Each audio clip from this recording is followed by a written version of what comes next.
went to Knoxville College in East Tennessee. All right. And how did y'all find out about the program? Oh, wow. Okay. A lot of the girls applied straight to Summer Works, and then they Okay. were placed in Empowered because Empowered is a part of Summer Works. Okay. Okay. And can we speak up just a little bit louder? This is just going on the Empowered website. Yeah, this isn't anything. I can speak as loud as you need me to, but I think they're talking to you. I don't think they're talking to me because I can definitely speak up. Well, I am so happy to be here to talk to you about being a Black woman in our state legislature, and I will be happy to answer any questions that y'all have because I know what it's like to be, oh my gosh, I would love to ask the politicians some questions, but I'm never in a space where I can do that. You're in a space where you can do that. Ask me whatever. I'm pretty much an open book. So don't feel like, oh, that's not an appropriate question or that's a silly question. Just ask it. And I'll probably answer it. So I started serving in our legislature in 2017, January 2017. I was elected in November 2016 as the first Black woman in almost 20 years to serve in our state legislature. So to go to Frankfurt and represent you with 99 other members of the House. So I'm one of 100 members. I'm the only Black woman out of 100 members. And for the first time ever, in November of last year, we elected an Indian immigrant woman to serve in the state legislature. So now you have a two-woman, person of color caucus, and we are both history makers in the Commonwealth of Kentucky. But we also know that our work is not done, that 2 out of 100 is not representation, that there's no way that we can truly be the advocates that we need and want to be for girls and women of color when there are 2 of us out of 100 people. So there's still work to be done. Hopefully one of you in this room at some point in time, if not more than you, would one day be interested in running for office because we need the people who live everyday lives, who are committed to girls and women, especially girls and women of color, to serve in office, because I know from my own experience what it's like to serve in a place where that's not everybody's commitment. And I see the kind of laws that we pass that are gonna hurt the communities that I represent. So I've been serving for 2 terms, so we served 2-year terms. So I ran last year for the first time for re-election and was unopposed, so nobody signed up to run against me, which was huge. Out of 100 members of the House, only 6 of us ran without anybody running against us, which means 94 other people had opposition last year. So I'm confident that that means the district is satisfied with my representation right now. Who knows? In a couple of years, they might say we want somebody else, and that's okay. I served on Louisville Metro Council for 3.5 years, and I won my first re-election and then lost my second one. But life is not over. You lose a campaign and you decide, I want to keep doing community work, or I don't. I want to go work in the corporate arena, and that's it. But that's up to you what you decide to do. What I decided is that I still wanted to be involved and engaged in my community, and especially in my neighborhood. And that's one of the reasons why a year after I lost my re-election to Metro Council, I had a state representative. Her name is Mary Lou Marzian. She's insane. If you ever meet her, she's the best.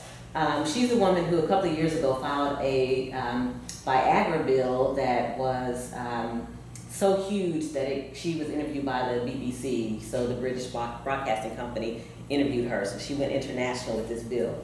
But she said to me a year after I lost my re-election, there's something else for you, there's something bigger for you, that your vision is bigger than Louisville and Jefferson County, that you have a vision that could impact our entire Commonwealth, and I believe in you and I see that in you. So for a year, she kept asking me would I run for this seat.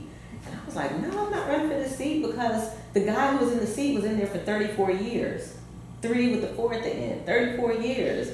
So, and people had run against him before, never won. I was like, I'm not gonna win. So I sat down with my family. I have my son is now 23, my daughter's 18, she just graduated from Butler. And I sat down with them and said, okay, if I do this, will y'all be okay with that? Because it's important. If I don't have my family support, then I can't possibly do it. And I'm a single mom at that, so I'm like, I'm working full time, running for office and trying to parent my kids. And I also talked to my friends and people in my human rights and social justice community and said to them, or asked them if I run, would I have your support? And they said yes. So I decided to go ahead and go for it and run. None of us thought we were going to beat this guy who had been in office for 34 years. But we did the work. We went on the ground, we knocked on doors, talked to folks, made phone calls, went to all the business association, neighborhood association meetings that we could get to. We were present, we were active on social media. And on election night in the primaries, we won. It was a three-way race, and I was somewhere out to eat. I wasn't even watching the results because I was like, this isn't going to go well for us. And then I kept getting calls and texts from people saying congratulations. And I was like, oh my gosh, we did it. Who would have thunk it? And I say that also because the district is literally 50% black, 50% white. We have one of the wealthiest neighborhoods in Louisville and one of the most low-income neighborhoods in Louisville. So, I mean, it's a lot of diversity there in the district. So we didn't know, we had no idea, but we figured why not? Why not go for it and really push people on those issues that were important to us? And I say us because my family and friends put me out there as the face, the person who's going to drive every day to Frankfurt, but they're very clear that, and I'm very clear that I'm representing 44,000 people in District 41, but also the people in Jefferson County and across the Commonwealth, because when I'm voting, I'm not voting only for what will help or hurt Jefferson County, I'm voting for what will help or hurt the people across Kentucky, because I'm a state legislator. So it's not only about Jefferson County and the 825,000 people who live here. So we won, and then I had to start serving. And it has been an experience, y'all. I'm just gonna tell you, it has been an experience. Every session for the 3 sessions that I've been there, there's been something that I've had to face that directly impacts race or gender. And the first year, I don't know if y'all remember or not, but the person who won the same year I won from Bullitt County campaigned using images of President and Mrs. Obama as apes on his social media site. And so there are 100 seats, chairs on the House of Representatives floor. I'm the only black woman, and somebody decided to seat me behind him. Wow. Right, that's what I said. I was like, for real? Like 100 seats. And the one black woman, you said, we're gonna sit her behind this openly racist guy. So I went to my leadership. I choose to be a Democrat, so I went to my Democratic leadership, and I said, this won't work. You're gonna have to get my seat moved. So that first week was a big change for us, because for the first time in 85 years, Democrats weren't in leadership. Everybody was losing their minds. I was just chilling. I'm like, look, I'm the only black woman up here, so for me, it's actually no different. So because even with Democrats in office, I'm still gonna have an uphill battle, because the people in leadership were all white. And at that time, all men. And so they said, we'll work on it this first week. There's a lot going on. Can we get it done at the end of this week? And when we come back in 3.5 weeks, your seat will be moved. Okay, fine, because I'm a team player. I'm a team player when it makes sense to be a team player. When it doesn't make sense, then I have to be outside of where my team is. But on this case, I said, okay, I'm gonna be a team player. I get it, there is a lot going on. Y'all don't know how to act. You're not in power for the first time. It's blowing your minds. So 3.5 weeks later, came back, and my seat was in the same place. So I said, I tell you what, I won't sit in that seat until you move it. And before the day was out, they had moved my seat. And so, you know, it reminded me that sometimes we have to stand up even when we're the only voice and the lone voice for what we believe in, but also for our basic respect and dignity and human rights as people. So that happened. That was also the year they were trying to get a neighborhood school bill passed to end busing across Kentucky, which is not only problematic in Jefferson County, where busing has helped. It's really about desegregation of our schools, but also in rural communities where busing is often the only way anybody anywhere is able to get to school. They weren't really thinking that one out. It was just a race-based piece of legislation that ended up not going anywhere, fortunately. Then last year, we passed the gang bill, which said 3 things: that someone could be profiled if they're with a group of people who live in the same zip code, are wearing the same colors, and are throwing up gang signs. We didn't define what gang signs were, but if you were throwing them up and those 3 things were happening and you got arrested for criminal activity, you could receive an enhanced sentence based on being part of a gang. Problematic for me, because I'm thinking, okay, this is really targeting Black and Latinx young people, especially young men.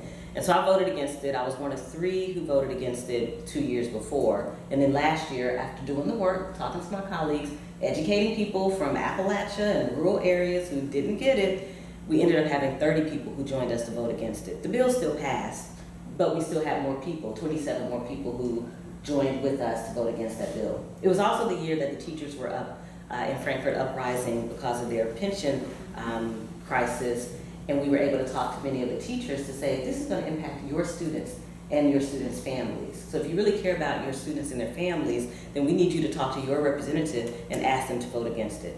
That's another reason we got 27 more people to vote against the bill. And then this year, one of my colleagues, Representative Charles Booker, was on the floor speaking out against this bill called the Concealed Carry Bill without a permit. So you can carry a concealed weapon without a permit. It means you don't have to have training and nobody has to know you have the concealed weapon. Every law enforcement division across Kentucky was against this bill. The legislature still voted for it. I voted no, all of us who were black voted against it. But Representative Booker was standing and speaking against the bill, very passionate about the bill and how it would hurt many of the folks we serve. And his time ran out. He had 3 minutes to explain his vote, and his time ran out, and he was finishing his thought, and one of the white men legislators yelled out, "Sit down!" You don't do that.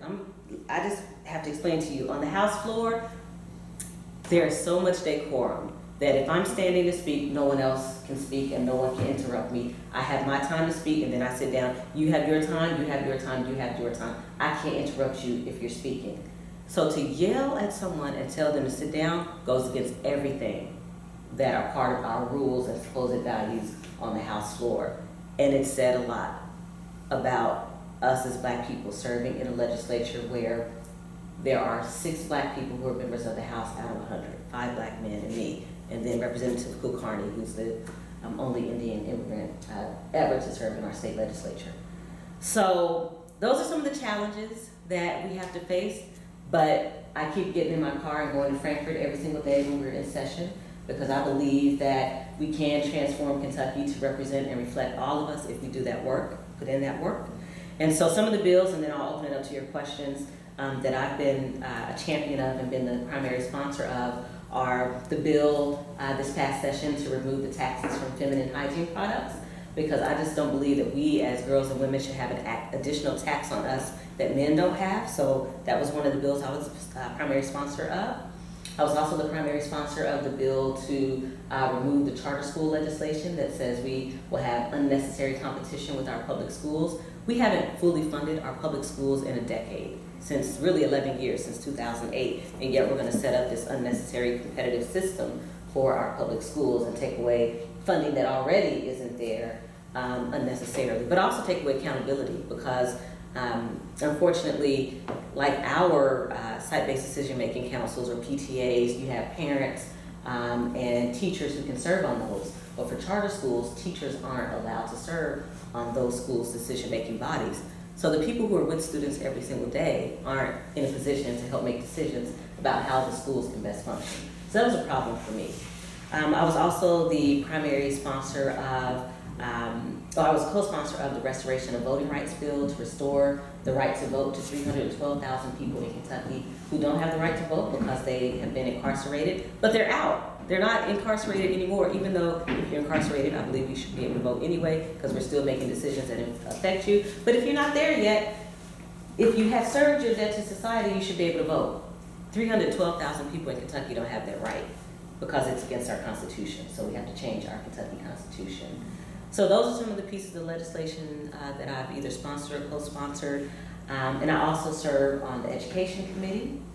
I serve on, and this is one committee, Elections, Constitutional Amendments, and Intergovernmental Affairs. So anything related to Kentucky's state constitution or elections in Kentucky, like expanded voting, voting on more than just one day, or registering to vote on the same day. And then the third committee that I serve on is also one committee, Veterans, Military Affairs, and Public Protection. And so anything related to veterans, law enforcement, they come through that committee. Also, just as a side note, that's the committee where we heard all of the anti-abortion bills. None of my friends who are veterans appreciated that because we weren't addressing their health care needs, we weren't addressing their safety needs, we weren't addressing the fact that we need a new Veterans Administration hospital in Kentucky, or the needs of women who are veterans.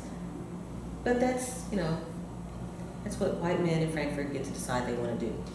And then the fourth committee that I serve on is the Budget Review Subcommittee on Education and Workforce Development. So it's the committee that reviews the budgets for K through 12 and higher education and also workforce development. So I just want to put that all out there to kind of give you an idea of my focus in Frankfurt, but also to give you an opportunity to think about some questions you might have for me. So I'll stop talking now and see if y'all have any questions for me.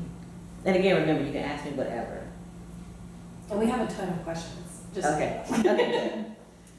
In the legislature, was it, do you have any like white men or women that do support you, or women of color, like they're like with you, you know, you can go to them if you want support or something like that? Yes, and thank you for asking. So, when I first got to the legislature, there were, I think, 15 women serving in the House of the 100 of us. And then last year we elected an additional 10 women, which is huge. So now we have about 25 women who are serving in the House out of 100, and that makes a big difference. That makes a big difference in being able to have the honest conversations we need to have as women, but also to then go back to our colleagues who are men to say, look, y'all are voting for these bills that are hurting us and our health, they're taking away our ability to make our own decisions. We have a problem with that. Don't expect us to constantly support you if we can't look to you to support us. This session, when there was an issue where some people were trying to equate abortion to slavery and the Holocaust, right, that was a look on my face. I'm like, no, not the same thing. I was able to go to the white women who are part of my party to say, we need you to stand with us against this because it's a racist attack on us as black people to say it's the same as slavery, and for our Jewish brothers and sisters to equate that to the Holocaust. No, we are going to fight back against that. So we were able to have a press conference to push back against that, and many of our white women colleagues stood with us. So yes, and we're bringing them in along. I mean, it's like they're kicking and screaming, but we're pulling them along. I mean, seriously, they're so used to being in power, and we're turning over tables.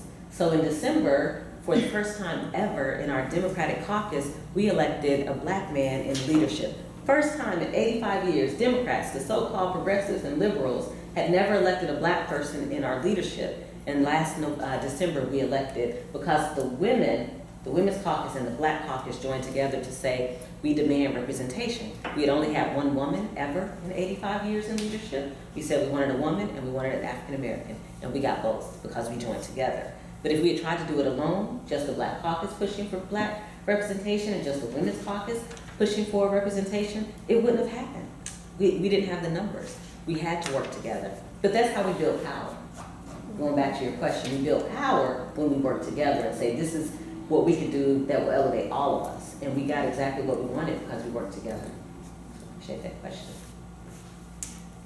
Other questions? Who influenced, what person influenced you most about your political journey?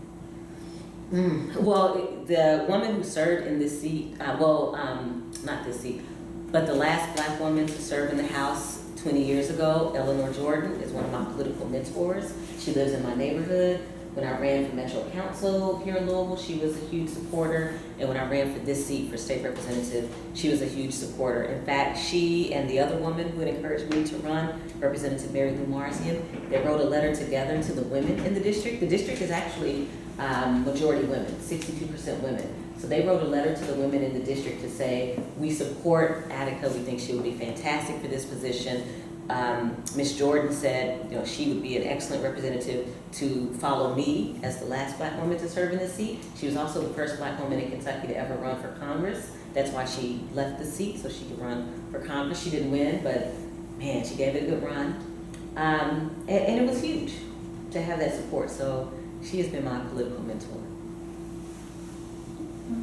How can we get more students aware and involved in what's going on in the community? Excellent question. So lots of different ways to get students involved. One, lots of your classmates, former classmates when you go off to college, will be 18 on or before Election Day. So please make sure you and they are registered to vote so that you can vote on Election Day. We have a huge election coming up, elections coming up here in Kentucky in November. We're electing a new governor, hopefully. We'll see what happens if people turn out and vote. But we also have all 5 of our constitutional offices that are up for re-election. Agriculture Commissioner, Secretary of State, which makes a difference if you care about voting, and those 312,000 people who don't have a right to vote getting their rights back. The Treasurer, person who manages our finances. The Attorney General, the person who sues the governor all the time. And the Commissioner, who's auditor, the person who makes sure that all of our public entities across the state are doing what they're supposed to do. And so all of those seats are up in November. We need you to vote if you're able to vote. If you're going to be on 18 on or before November 5th, on November 5th or before November 5th, like tomorrow, October, November, whatever, you can register to vote and you can vote in the November elections. My daughter voted for the first time November 6th of last year. It was her birthday, November 6th. So she was able to vote for her mom for the first time, which was pretty cool. So now she really thinks she's doing something. I have a question. What progress do you think Kentucky has made in the last 10 years? And do you think the state as a whole is on a trajectory to continue making progress, or do you think we're in trouble? Oh, I definitely think that we're on track to continue making progress. We have to have the political will, which means we have to have the people in office who are going to continue to fight for that progress. It doesn't happen just because we dream it. It happens because we have people who are positioned to make it happen. So if we want to continue to make progress on employment opportunities across the Commonwealth, then we have to have people who are in positions recruiting business and industry to come to the Commonwealth, but also who are supporting the small businesses right here and people who want to start small businesses right here in the Commonwealth, and especially women and people of color. We have to have the leadership that is positioned to make sure that that happens. If we want to continue to have a positive forward trajectory, I believe we have to support our public schools. That is without question for me.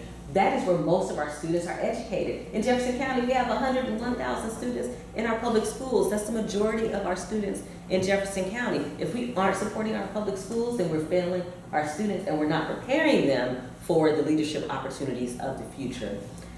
We also, at least in Louisville, we've seen a lot of focus around the healthcare industry. The healthcare industry is one of the 3rd largest industries in Louisville. Well, we want to see that for all of Kentucky. We want all of Kentucky to be healthy. We can't be vibrant and thriving if our folks aren't healthy. But that also means we have a lot of work to do.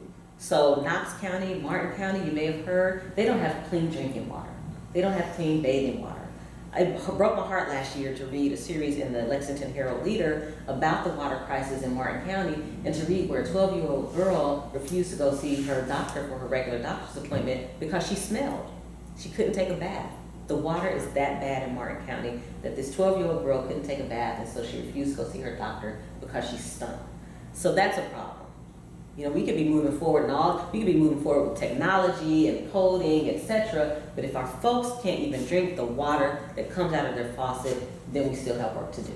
So that's the kind of work that I'm committed to joining with my rural colleagues to do. So this session, I was the only urban legislator to sign on to a resolution to the governor demanding that he take action on this water crisis in Knox and Martin County, because it may not be happening in Louisville today, but it could be Louisville one day. And so if we're not careful, if we continue to allow it to happen in places in Knox and Martin County, because they're in eastern Kentucky and we think that's not us, then we're setting ourselves up to one day have it be us. And I'm concerned because one day it could start in West Louisville, where I live, and then trickle to East Louisville because we ignored it somewhere else. So still a lot of work to do, but that's where young people come in. I mean, y'all have the opportunity right now, your classmates, other students, to get involved. You could be going to Frankfurt to be a legislative page on the House floor. So that's an opportunity for you to be on the floor with us when we're debating bills and see how that works, what that's like in action. I always encourage people, especially young women and young women of color, to shadow me for a day in Frankfurt. So come spend a day with me during the session, which is usually January through March. 30 days in odd years like 2019. Next year, 2020, is a budget year, so it's going to be 60 days. So it'll go through April. But spend the day with me meeting with corporate lobbyists and grassroots lobbyists. So the corporate lobbyists, people in the suits who get paid 6 figures, lots of money, to come ask us to support a bill. And then the grassroots lobbyists who often don't get paid anything to do the same thing.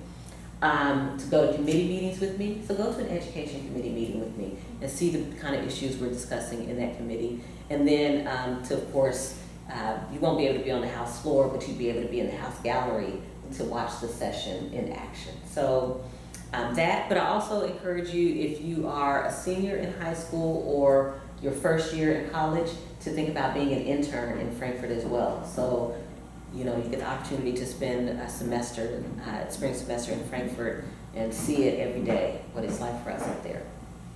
Do you have to be a certain major for that, or? You don't have to be a certain major. Most of the folks who are interested are political science majors, just because, but you don't have to be. I mean, we're talking about health issues, so if you're interested in health, nursing, you want to be a doctor, come up there and see what we're voting on that impacts the ability for you to do your job. If you're interested in business and technology, come up there and see what we're doing that impacts your future, what you want to do for your community. So you don't have to be a certain major at all. And we also need more people who look like you up there, because it can be lonely for me sometimes. Oh, this is the other thing I tell you before somebody else asks me a question.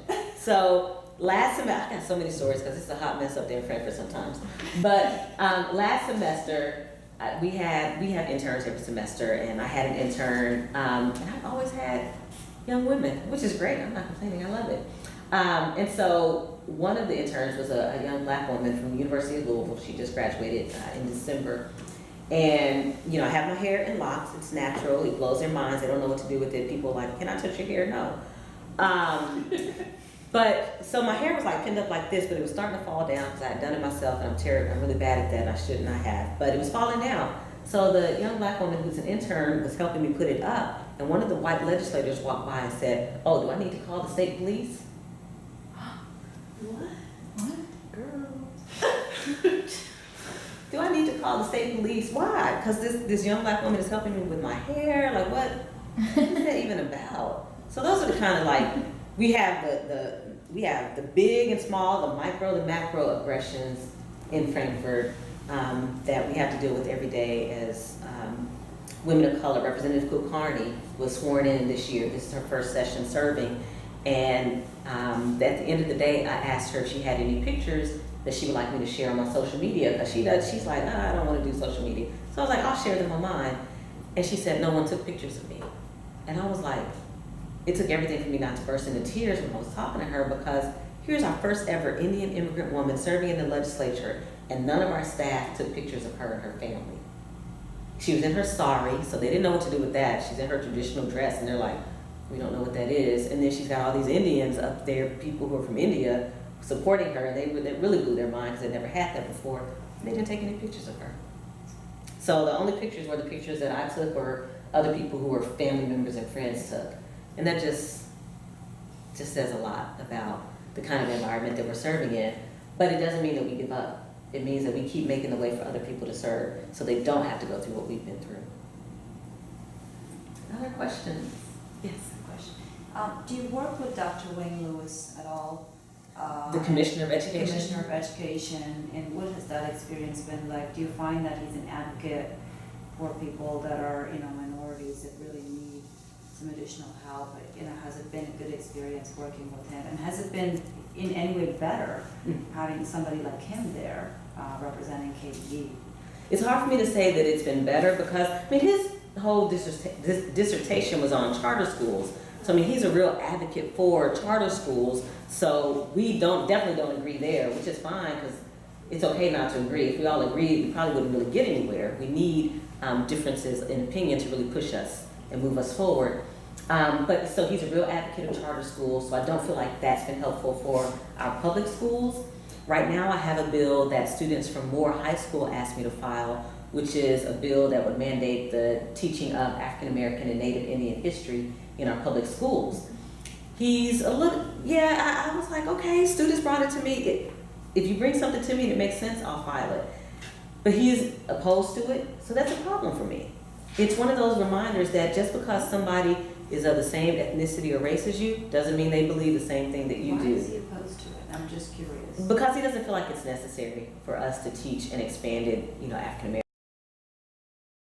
American and Native Indian history. He feels like what we already have, which begins with colonization and slavery, is enough. Wow, that's like a slap in the face. to me as an educator, for someone to be a leader. Well, it's also an opportunity for some education. Like, I believe, as a legislator, I'm always learning. So I also believe that as a commissioner of education, it's a learning opportunity for him. So it's a chance for those of us who support the legislation to reach out to him to say, we support this and this is why. Because he may not have the same, he doesn't have the same life experience that I do. So he might be fine with the education that he got. My kids weren't fine with the education they got. I wasn't fine. I went through JCPS. I wasn't fine with it either. But now I'm in a position to try to make a difference. Other question. Also, going back to your question before somebody else asked. I told you I got lots of ideas about how young people can be involved, how students can be involved. This session for my bill to remove the taxes from, tampons and sanitary napkins, menstrual cups. My daughter got with 5 schools, 3 Jefferson County schools and 2 private schools, to get almost 400 postcards signed to state representatives here in Jefferson County to ask them to sign on to my bill. We ended up with 23 co-sponsors. Bills don't usually get that many co-sponsors. Maybe 5 or 6 people will sign on. If you're lucky, you might get 10 or 12. We got 23 people to sign on, but that's because high school students in public and private schools sent postcards, and they were pink postcards, no pink tax, to their legislators saying, we support this and we ask you to sign on to it too. And they were so impressed. My colleagues came to me and they were like, wow, are you serious? These students are really paying attention to these issues? Like, yes, it impacts them. This means that they don't have to pay more for something that they have to have. It's not optional. It's not like we can say this month we'll go without. I mean, it just doesn't work that way. Other questions? How do you stay motivated as a woman of color working with, I guess, different cultures, but being in predominantly like male, white driven? How do you stay motivated? How do you stay confident? So part of the motivation and the confidence is when I'm in rooms like this, because seeing y'all just feeds me. Like, I'm pulling from you, and it makes me happy, because I don't get to see this when I'm in Frankfurt. I'm like often the only one in the room, and the room can have 50 people in a committee meeting, and I'm the only one.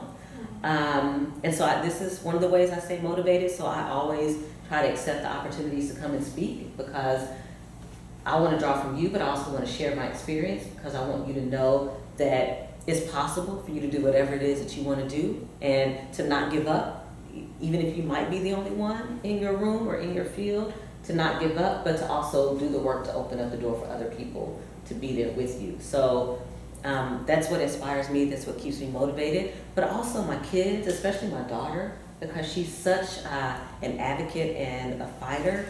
When Butler High School had the hair policy issue a few years ago, she was the one who brought that to my attention. What was that?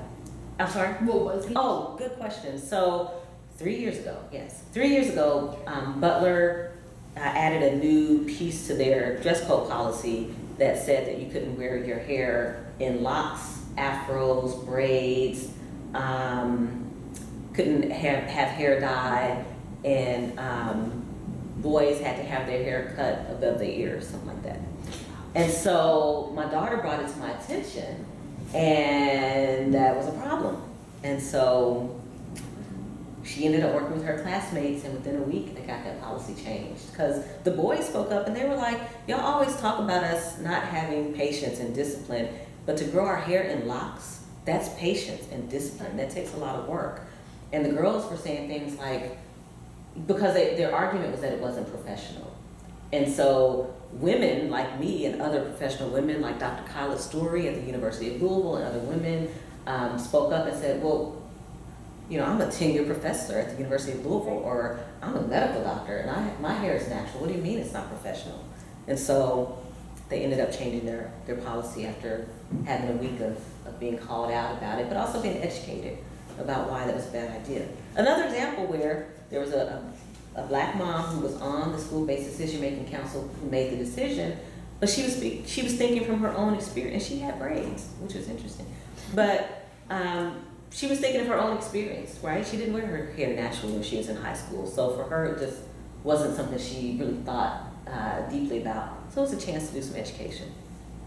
But anyway, so I can't remember what the original question was. I forgot, because You got me all excited talking about that experience.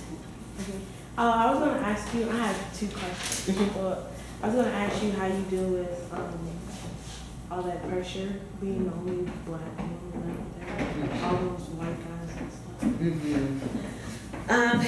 It's not easy. So my first session, I made sure that all of the black men knew that if we had committee meetings together, that we would walk to those meetings together, because I didn't feel comfortable, especially with that guy serving who had, but not only had he campaigned using images of President and Mrs. Obama as apes, but he had also been accused of sexual assault of minors. And so I didn't feel comfortable. And so I remember one time being on the elevator with him and my daughter was basically hiding behind me, right? That's how much fear she had of being on the elevator with him, and I vowed that would never happen again, that I would never be on the elevator with him, that you go, I'll take the next one, or I'll take the stairs, I'm not getting on it with you.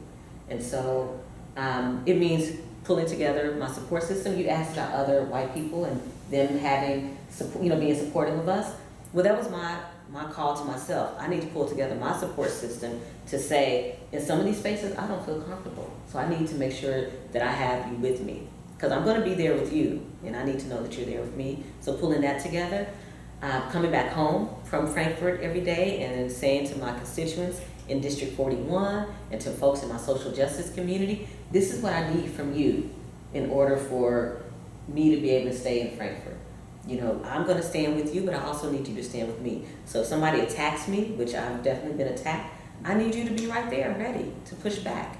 So I've had attacks on my hair. Like, somebody said her hair looks like she threw a bowl of spaghetti on top of it. And so I was like, okay, all right. So, and this was a white person. And so I said to my white friends, y'all need to step up and speak up in situations like this, right? It can't just be me. Because what's going to happen is I'm going to be seen as the angry black woman. And lo and behold, if I didn't get an email from somebody who said, why are you always so angry when you speak?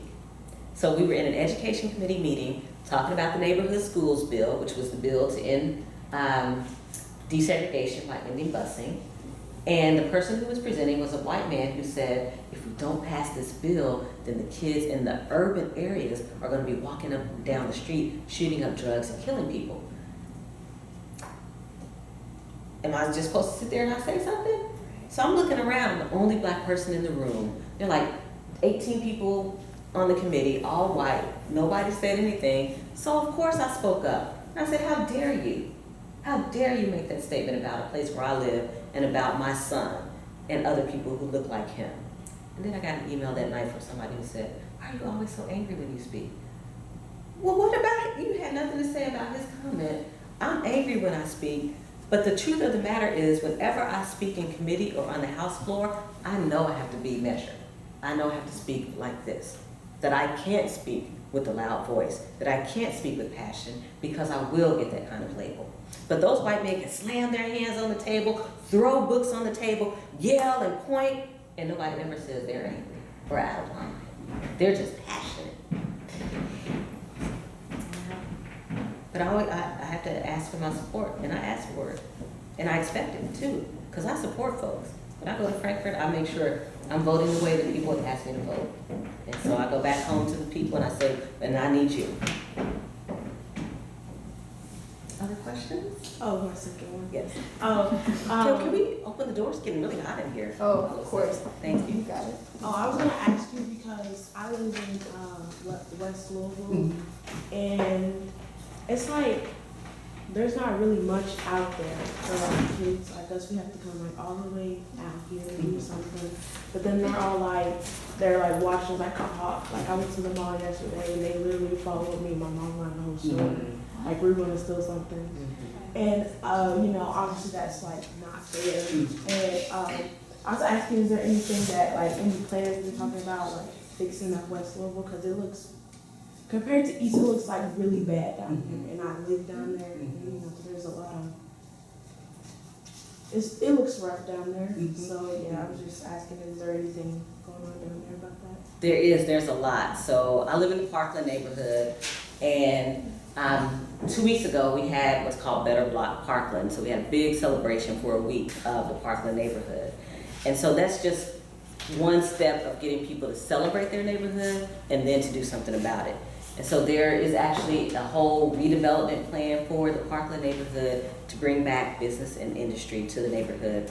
But there's also a lot that's going on Broadway, especially at 18th and Broadway. Last Monday, I got to tour the YMCA that's being built. I mean, it's gonna be the most state-of-the-art YMCA in Louisville, because it's also gonna be the newest. And it's gonna be amazing, absolutely fantastic.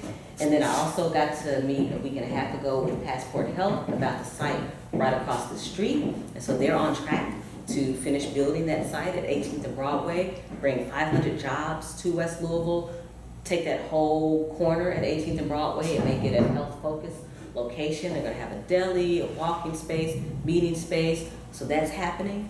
The Russell neighborhood, where Beach Terrace is located, and City View, which we call Village West when I was growing up, is located, is going through a whole transformation. They're tearing down Beach Terrace, which is where I grew up, so I'm a little bittersweet. It's bittersweet because my granny, who's 91, lived there up until December of last year, so she was one of the first to move out because she's a senior. They moved all the seniors out first. So that history is being torn down, but they're going to build multifamily housing. It's going to be similar to Liberty Green, Smoketown. So there is a lot that's happening. It's just slow. Like the Y was supposed to have been done 5 years ago, but it took much longer than they expected because they were trying to raise the money to get it done.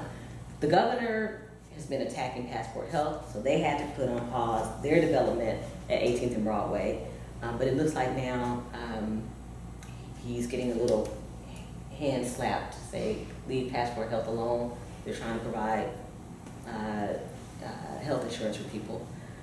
So yeah, there are things that are happening. The waterfront west is happening. So the waterfront is going to go from downtown all the way west to Chickasaw Park.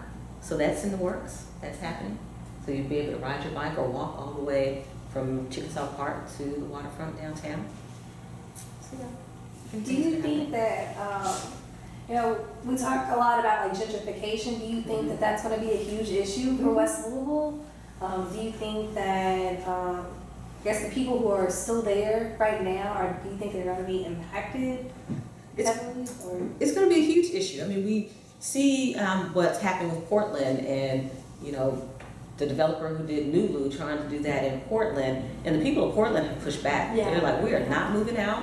You can do whatever you want to make this an art district and a restaurant district, but we are not moving out, and you are not going to devalue our property so that we have to sell, and then you can increase the property value so white people can come in. Well, Portland is already predominantly white, but wealthy white people can come in to Portland and make it what you want it to be. They've pushed back. That's what we have to do in the 9 neighborhoods in West Louisville, is we have to push back and say, no, you will not do that to us. So even with Beach Terrace, you have people like me who are former residents who are saying the folks who used to live here need to have the right to come back. And so, we got to make sure that it's affordable for people to be able to come back.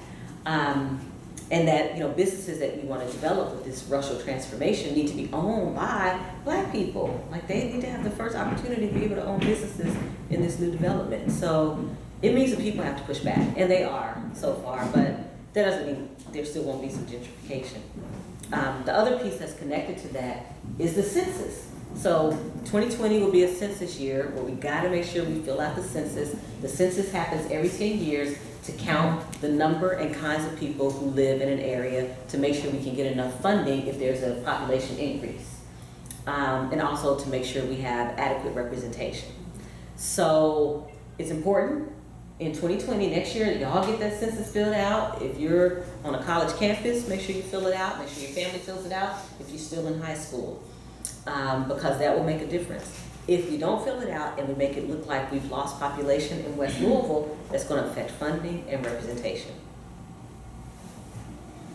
Other questions? Can we go around this way so like Taya and Tayana can answer or ask questions? They're like, we were hoping you would I pass have us a up. question.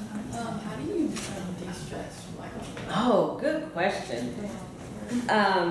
So I believe in boundaries. I'm very clear about that. So I work full time, which many of us do who serve in the legislature. So I'm very clear with my job that at 5 o'clock I'm done. I shut down the laptop because my evenings and weekends are often devoted to the district. There are lots of activities that are happening and I want to be present. I want to show up. I'm also very committed to my church. So if I have to travel somewhere, I'm very clear I've got to be back home for church on Sunday. So I've got to travel back on Friday or Saturday so I can be at church on Sunday. That for me is an important way to de-stress. I spend a lot of time with my family, my friends. My kids and I either go out to eat or to the movies at least once or twice a month. In the past month though, since school's been out, my daughter and I have seen every movie. Aladdin, we just went to go see Godzilla last night. We saw Ma. We wanted to see Ma, but That was crazy. it was crazy. But black woman in a lead role in a horror movie, scary movie. So we went to go see it. And my girlfriends and I do an annual girls trip. So we devote a week to go away somewhere. So last year we went on a cruise. It was the first time I'd ever been on a cruise.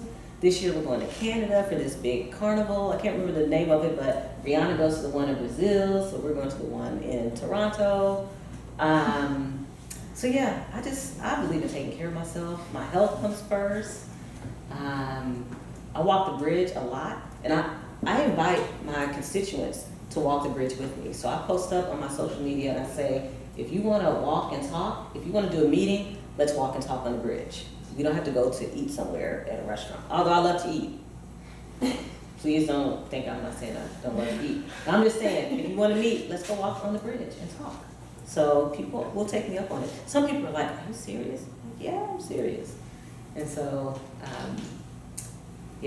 so de-stress in that way. I don't like to exercise, but I make myself exercise, so that's another way. Thanks for that question, it's important. Because it's a lot. It really is a lot, y'all. To work full-time and to have been a single mom for more than a decade, and then to also have to drive back and forth to Frankfurt every day during the session, it is a lot. And then I also have to deal with the racism and sexism. Oh my goodness, y'all. Can we just take care of the people of Kentucky and make that happen? Y'all are like, ooh, we hope she never gets something. If you weren't a politician, what career would you see yourself doing? Ooh, if I wasn't a politician, what would I be doing? I'd still be doing social justice.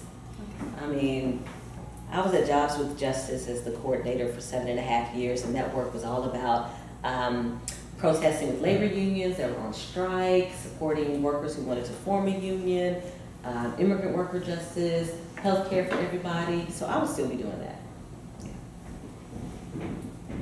What are some struggles that you had along the way? Some struggles that I've had along the way. I would say one of the biggest is working. So last year I thought about running for governor, and I ended up deciding in January not to run because I wasn't in a position where I could give up my job. Because you really have to be focused full-time running for governor. Because you gotta be able to go to all 120 counties in Kentucky. I couldn't do that because I have to work. I don't make enough money to just be independently wealthy. And so it was a decision. It was a tough decision to make in January not to run for governor.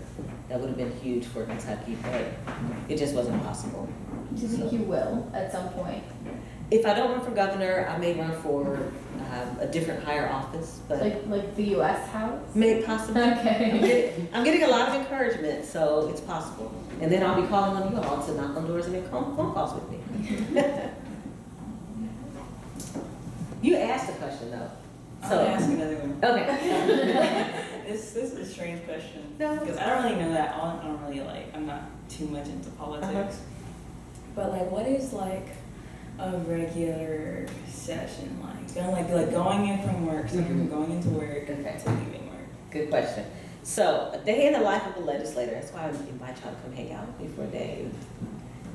It will be an eye-opener, trust me. So, I take a leave of absence from my full-time job, which means I don't get paid for my full-time job when we're in a regular session. So I don't have to focus on that. That's one of those ways I take care of myself. So during the session, we might have an 8 o'clock committee meeting, which means I need to get on the road by 7 o'clock to get to Frankfurt in time for that committee meeting. we'll usually carpool, so it'll usually be me and Representative Meeks, or me and Representative Meeks and Representative Booker. We'll carpool together because we all live in West Louisville. Get to the committee meeting at 8. Usually it's education. Education's at 8 in the morning, and I'll have that committee meeting for an hour, and then I'll probably have 2 hours of meeting with lobbyists. So the people who are paid a lot of money to come and ask us to support or oppose a bill, and the people who are volunteers who are coming from across Kentucky to ask us to support or oppose a bill. Then I might have Veterans, Military Affairs, and Public Protection Committee meeting from 12 to 1. And then we'll go and we'll probably debate an abortion bill. Does that make sense? And then we'll have our caucus. So I'm a Democrat. Our Democratic caucus meets from 1 o'clock to 1:45. The Republican caucus will probably meet from 1 o'clock to 1:45. And that's where we review whatever bills will be on the agenda for that day on the House floor. And so we can really, understand what they're about. Because y'all, in any given session, 30 days, we could file almost 1,000 bills. And we might hear, 500 of them and actually pass maybe 300.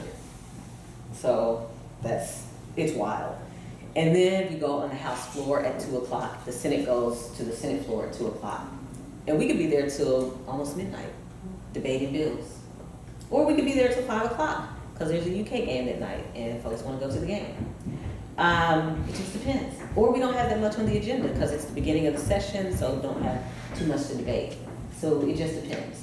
But we have to be done by 11:59. We cannot be on the House floor at midnight. We can't go into the next day. So then we drive back to Louisville. And I can get home at 1 o'clock in the morning, and they have to be right back in Frankfurt for the next day for a different committee meeting, or a meeting with the lobbyists at 8 o'clock the next morning. So that's what it's like for 30 days, Monday through Friday, but on Mondays we don't start until 4 o'clock, and that's just on the House floor. We sometimes have committees that meet. And then Fridays we're usually done by noon, so we'll go on the House floor about 9 o'clock, and we'll keep it short. Because I also have my colleagues who are driving from Bowling Green, so 3 hours, or Pike County, 5 hours. And so they go away from their families and they spend their whole week in Frankfurt. So they're away from their families for a whole week. If you're in Louisville, you drive back and forth. So. I want to ask you one more thing. Sure. Do you ever feel anxious whenever you're within debates or Oh yeah. whenever something pops up and you're like, Yeah, and then I'm like, I gotta stand up and ask a question because this is a ridiculous bill. And I'm like, I know my voice is gonna shake, but I'm gonna get up and ask it anyway. Yeah, I do feel that. Or I'm like in a committee meeting and I'll keep coming back to it because it's just wild. We'll be debating an abortion bill, and the committee is all men. It's Veterans, Military Affairs, and Public Protection. So it's all men. So it's like 18 men and 4 women, and I'm the only black person in the room. And I'm like, I have to say something about this bill because I cannot sit here and not say something. And I know these white guys are gonna be like, here she goes. And so one time we voted on a bill, and everybody was like, yay, yay, yay, yay. And I said, nay. and somebody behind me was like, say something. Silly bill. Anyway, then I have to come back to myself. I'm like,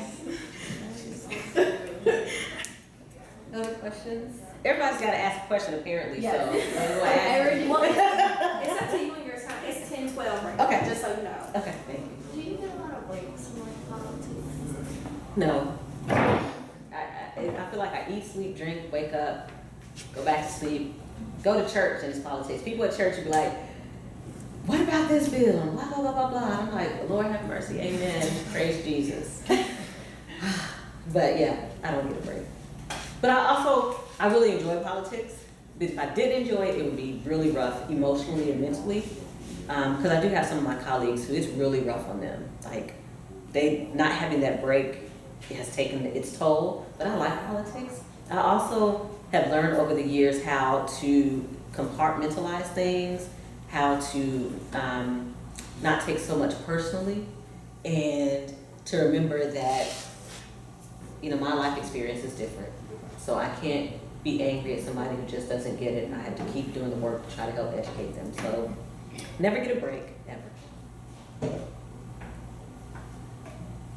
I was thinking, I remembered it, like I had it in my head, but now I forgot. We can come back. Okay. Okay. You asked a question. Yeah. You asked a question. I think everybody. I think asked everyone- it. Yeah, okay. Wow. Well, now we gotta come back to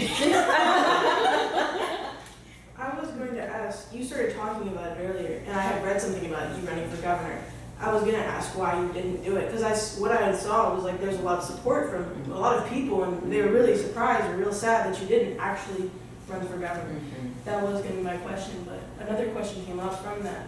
You said it would cost like a lot of money, and I didn't know what you meant by that. Like what would be costing all of the money of running for governor? I'm glad that you asked for that clarification. I was shocked at the people across Kentucky who were supportive of me running for governor. I mean, really surprised from all across Kentucky. And I was sad to have to let people down.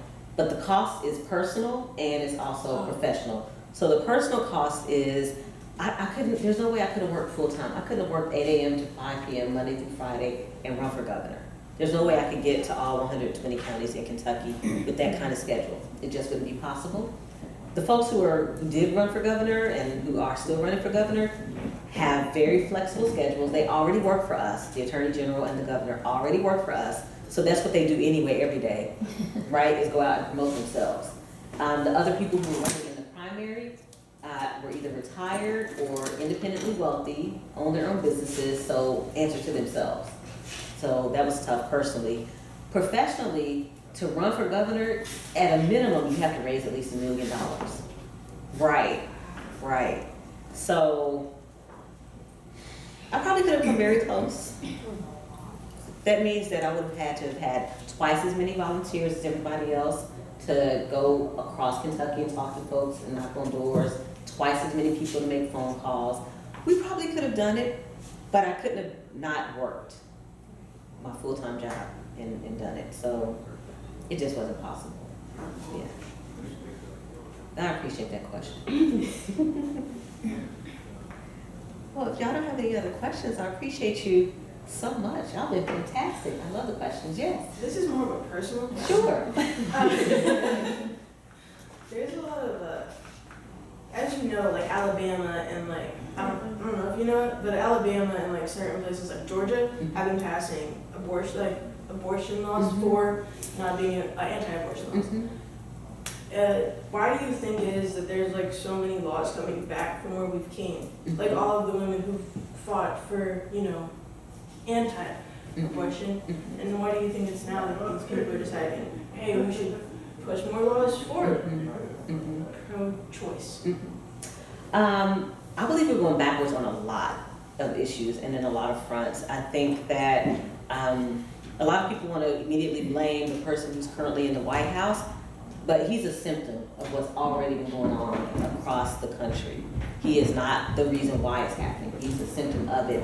And part of it is you've got folks who feel like, and mostly it's men, mostly it's white men, who feel like they are losing position, that they're losing power, that they're losing privileges because people like us are getting in positions and being able to make decisions, showing up in the boardroom, showing up in corporate arenas, showing up everywhere. And so they're pushing back on that. There is this, it's almost like if any of y'all have seen The Handmaid's Tale, it's almost like this Handmaid's Tale mentality where we really are trying to push women back to being, subjects, to push women back to only reproducing, that your only job is to reproduce. And so we've got to push back against that. We've seen it here in Kentucky. Before the person who's in the White House right now was elected to office, we were passing anti-abortion bills. So it didn't start with 45. It's been happening. And it for me, it's scary. It's just scary to really think about what we're creating, what we're doing. Because I'm also seeing in Kentucky alone, the increase in kids who are living in poverty, the increase in people who need child care, but there isn't enough child care, the increase in the opioid crisis. We have the third highest rate of grandparents raising grandparents in the country because of the opioid crisis. So of all 50 states, Kentucky is number 3 in the number of grandparents raising their grandchildren because the parent has either died from an overdose from the opioid crisis or is incarcerated because of it. And so, or not able to function because of it. So while you're over here trying to determine what we can do with our bodies as women, we are in a crisis, and we need to focus on that crisis that we're in.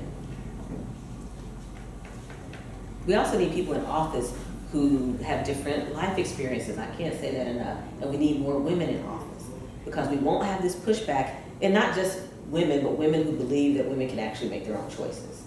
Like, we have women who are in office who just go along with the men, but we need women in office who are going to fight for all of us. It's a great question to end on. Thank you. Thank you, Mrs. Scott.